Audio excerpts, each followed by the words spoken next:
है और कौन सा CO2 के साथ, तो हीम ऑक्सीजन के साथ और ग्लोबिन CO2 के साथ। अब oxygen transport in blood O2 from the alveoli diffuse into the blood. अब देख ये हमारे पास अल्वेलाई है, यहाँ पे partial pressure of oxygen 104 millimetre of mercury है, तो यहाँ पे पार्शियल प्रेशर ऑफ ऑक्सीजन ज़्यादा है, याद रखें सही।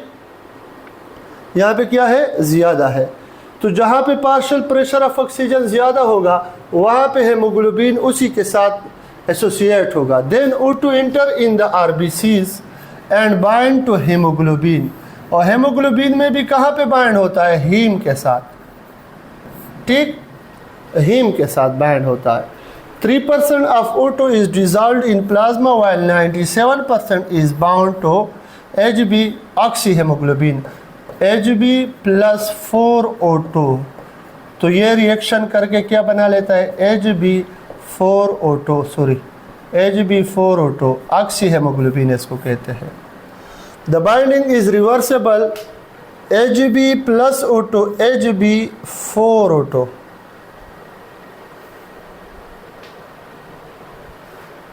यहाँ पे 4O2 रिवर्सेबल का मतलब है कि ये पेयर टिश्यू में चल के, ये ब्लड जब रिस्पायरिंग टिश्यू चला जाता है, याद रखें, तो वहाँ पे किसका प्रेशर ज़्यादा होता है, PCO2 का प्रेशर ज़्यादा होता है, पार्शियल प्रेशर ऑफ ऑक्सीजन कम होता है, तो फिर Hb4O2 डिसोसिएट हो जाता है Hb+4O2 oxygen, O2 dissociated from haemoglobin, याद रखें फ्रॉम Hb, और टिश्यू को मिल जाता है। जबकि यहाँ पे क्या हुआ है, Hb associated with oxygen, Hb के साथ ऑक्सीजन ने एसोसिएशन कर ली, ठीक। अब यहाँ पे देखें, ये partial pressure of oxygen 40 millimetre of mercury है। ये कौन सा ब्लड है, ये वीनस ब्लड है। अगर आपको दिखाई दे रहा हो, ये ब्लू कलर का नज़र आ रहा है। अब यहाँ पे ऑक्सीजन ये अल्वेलाई दे देता है कैपिलरीज को, देखे, और यहाँ पे पार्शियल प्रेशर ऑफ ऑक्सीजन कितना हुआ, partial pressure 100 millimetre of mercury. क्यों, यहाँ पे पार्शियल प्रेशर ऑफ ऑक्सीजन बढ़ गया, 40 से बढ़ा कितने में, 100 मिलीमीटर ऑफ मर्करी। अब अल्वियोलर एयर है, अल्वियोलर वाल है, ये देख ऑक्सीजन जा रहा है किस में, RBCs में हेमोग्लोबिन है, HbO2 बना एरिथ्रोसाइट, अब ये इसको कैरी करेंगे, सही है, और ये प्लाज्मा है। अब आगे देख, transport step reverse mechanism, convective flow of O2 to alveoli, alveolar capillary O2 diffusion हो जाती है इसमें, HbO2 बाइंडिंग हो जाती है, convective flow of Hb to tissue, tissue का मतलब है रिस्पायरिंग टिश्यू, HbO2 डिसोसिएशन, देख HbO2 क्या हुआ, डिसोसिएट, कैपिलरी माइटोकार्डियल O2 डिफ्यूजन। अब ये क्यों होगा, ability to increase ventilation, reverse time in pulmonary capillary, flat section of O2 dissociative curve, ability to increase cardiac output and tissue blood flow, steep section of O2 dissociation curve. अब ये तो हो गया oxygen की। बेटा अब एक और पॉइंट यहाँ पे मैं बताता चलो कि ऑक्सीजन अगर हमारे पास ये हो हार्ट, क्या हो, हार्ट, ये बड़ा इंपॉर्टेंट चीज़ है, ये हमारे पास हार्ट है।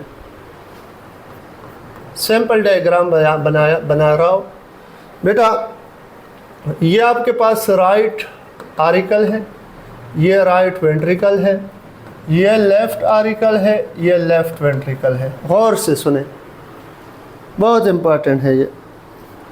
अब बेटा जब इस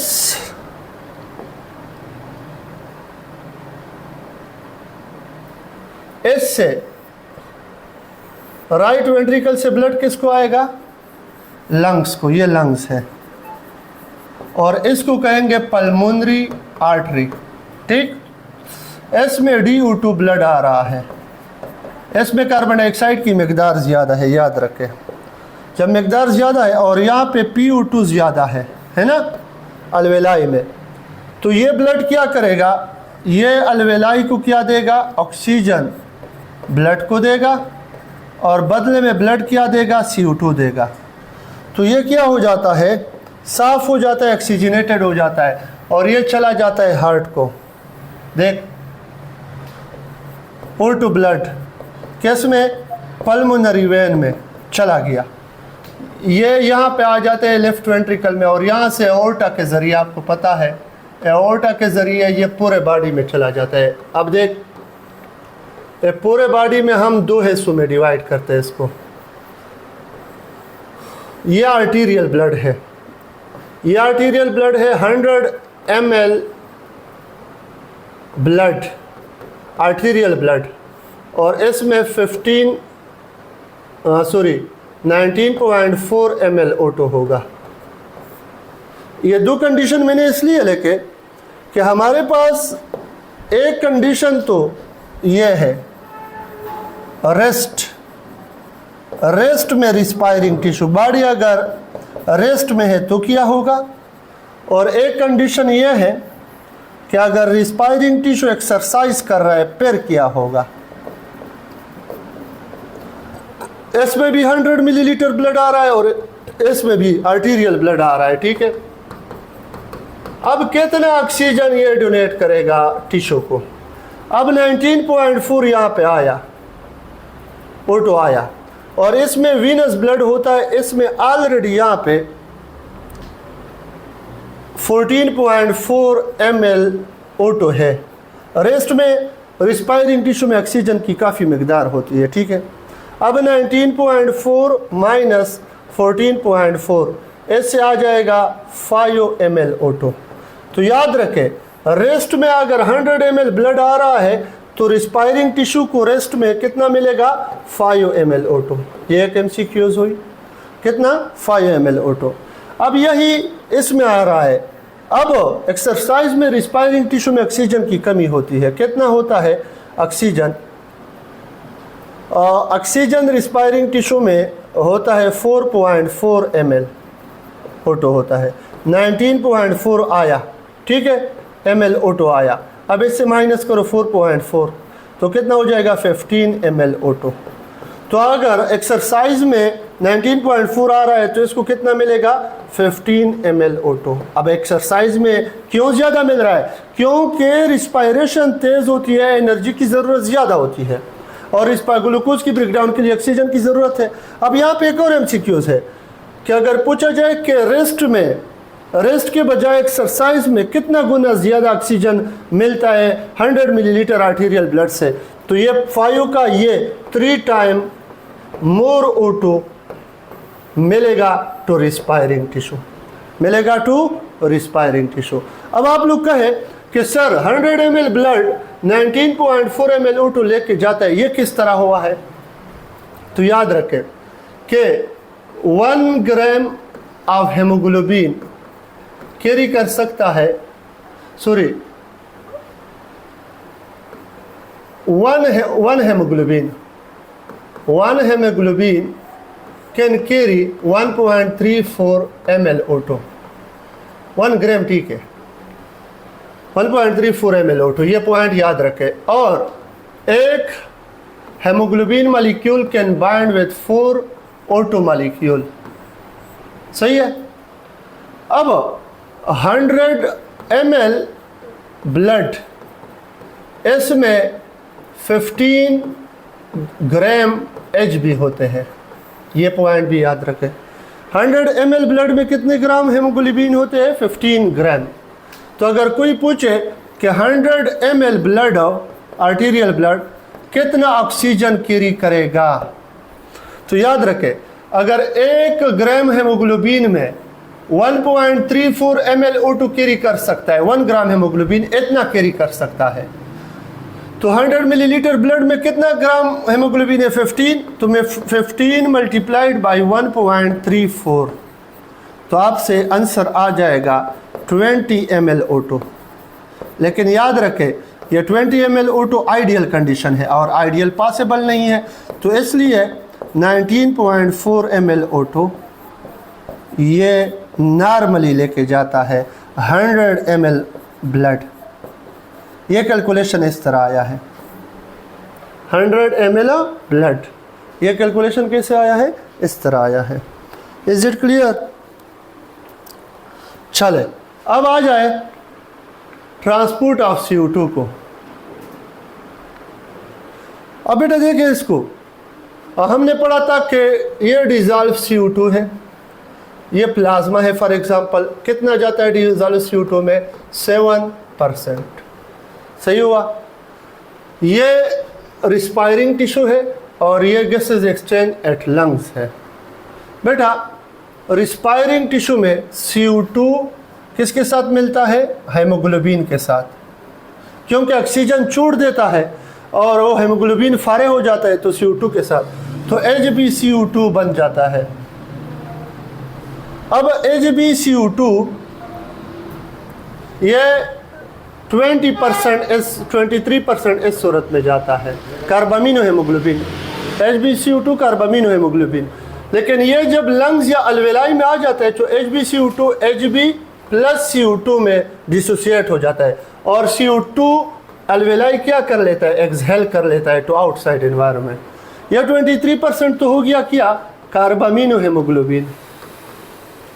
कार्बामिनो हेमोग्लोबिन इस सूरत में चला गया। अब आ जाए जो सबसे इंपॉर्टेंट है, HCO3 bicarbonate ion as a bicarbonate ion. ये वाला ये याद रखे 70% जाता है, अक्सर ईटा में आता भी है। CO2 प्लस H2 RBCs के अंदर कार्बोनिक एनहाइड्रेज एंजाइम है, इसकी मौजूदगी में H2CO3 कार्बोनिक एसिड बन जाता है, लेकिन ये डिसोसिएट हो जाता है HCO3 में और हाइड्रोजन आयन में। HCO3 bicarbonate. अब ये HCO3 नहीं है, यहाँ पे special chlorine bicarbonate carrier protein channels होते हैं। ये HCO3 बाहर चला जाता है, किस में? प्लाज्मा में। अब प्लाज्मा में अगर ये बाहर जाता है प्लाज्मा की तरफ, तो ये HCO3 यहाँ पे नहीं है, लेकिन ये यहाँ पे Na के साथ मिल जाता है और बन जाता है NaHCO3 सोडियम बाइकार्बोनेट। और पेयर RBCs को, ताकि आयोनिक कंसंट्रेशन मेंटेन हो जाए, प्लाज्मा दे देता है क्लोरीन बदले में। ये क्लोरीन आ जाता है और क्लोरीन यहाँ पे पोटाशियम होता है, Cl के साथ मिलके KCl बना लेता है। ठीक, ये हाइड्रोजन आयन आ जाता है HHB प्लस O2 HbO2 बना लेता है। ठीक है, ये जो हाइड्रोजन रह जाता है। अब हमारा मेन चीज़ जो है वो ये HCO3 है, जो प्लाज्मा में HCO3 के सूरत में। अब प्लाज्मा और ब्लड दोनों कहाँ पहुँच गए? लंग्स में। अब लंग्स में जैसे ही पहुँचे, इस फिनोमेना को HCO3 प्लाज्मा में चला गया, क्लोरीन यहाँ पे आ गया, इसको कहते हैं क्लोराइड शिफ्ट मैकेनिज्म, या दूसरा नाम है हेम्बर्गर फिनोमेना। हेम्बर्गर फिनोमेना। ठीक है, HCO3 का प्लाज्मा में जाना और क्लोरीन का RBCs में आना। लेकिन जैसे ये अल्वेलाई में पहुंच जाता है, ये मामला रिवर्स हो जाता है। क्लोरीन देखो, क्लोरीन, ये क्लोरीन कहाँ जाएगा? सॉरी, HCO3 अंदर आएगा और क्लोरीन कहाँ चला गया? बाहर चला गया। क्लोरीन बाहर चला गया, HCO3 अंदर आ गया उसी प्रोटीन चैनल के जरिए। तो इसको कहेंगे रिवर्स हेम्बर्गर फिनोमेना, यानी रिवर्स क्लोराइड शिफ्ट मैकेनिज्म। याद रखें, क्यों? वहाँ पे जो हुआ था इसका अपोजिट हुआ। जब HCO3 प्लाज्मा से इनसाइड आया, HCO3 प्लाज्मा से इनसाइड आया, तो यहाँ पे इसके साथ हाइड्रोजन मिला, H2CO3 बना। कार्बनिक एनहाइड्रेज की मौजूदगी में ये H2O में और CO2 में डिसोसिएट हुआ। तो 70% डिसोसिएट जो CO2 हुआ, ये एल्वेलाई एक्सहेल करेगा टू आउटसाइड एनवायरनमेंट। यो 3 तरीकों से कार्बन डाइऑक्साइड एक्सहेल होता है, कैरी होता है ट्रांसपोर्ट। 7% किस सूरत में? डिजॉल्व फॉर्म में, प्लाज्मा में। 23% कार्बामिनो हेमोग्लोबिन की सूरत में एक्सेल हुआ और 70% के सूरत में एस बाइकार्बोनेट आए। तो ये आपके पास क्या हुआ, कार्बन डाइऑक्साइड की ट्रांसपोर्ट हुई। Rabia Yousafzai, is it clear बेटा? गुड, शाबाश, फुल क्लियर, वेल डन। कल से इंशाल्लाह हम सपोर्ट एंड मोमेंट पे जाएंगे। किस पे? सपोर्ट एंड मोमेंट पे। ये बाकी लोग कहाँ है राबिया?